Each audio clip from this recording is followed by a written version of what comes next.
You've set up your cover.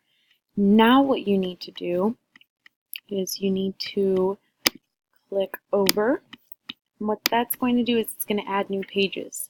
What I want for you to do is on this page, this is going to be our table of contents.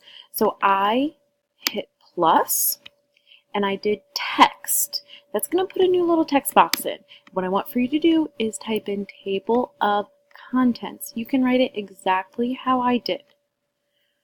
If you want to change the size, which I think you should, you're going to press this I, and mine is a size 68. Notice how it's in the center of the page, but it's a size 68.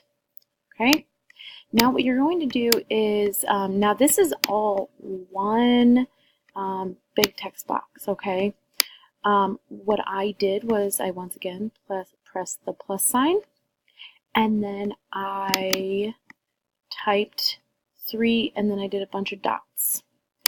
Then in order to get the same number of dots, I highlighted this. What you might have to do on the iPad is select,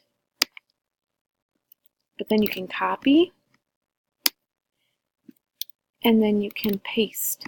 And it goes all the way down. Now I had to take a few dots off because there are 2 digits in these numbers, but only 1 here.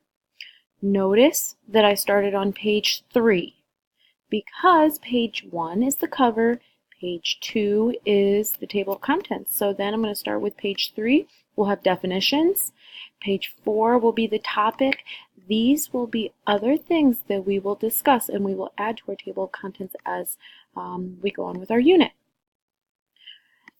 Last, the size that I have for these words and the numbers and the periods are size 37. Notice that it is smaller than this. This is a 68, this is a 37. I'm not telling you that you need to have those sizes, but you need to make sure that this is just a little bit bigger because this is like the heading of page 2. All right? Have fun making your table of contents. Thank you for watching.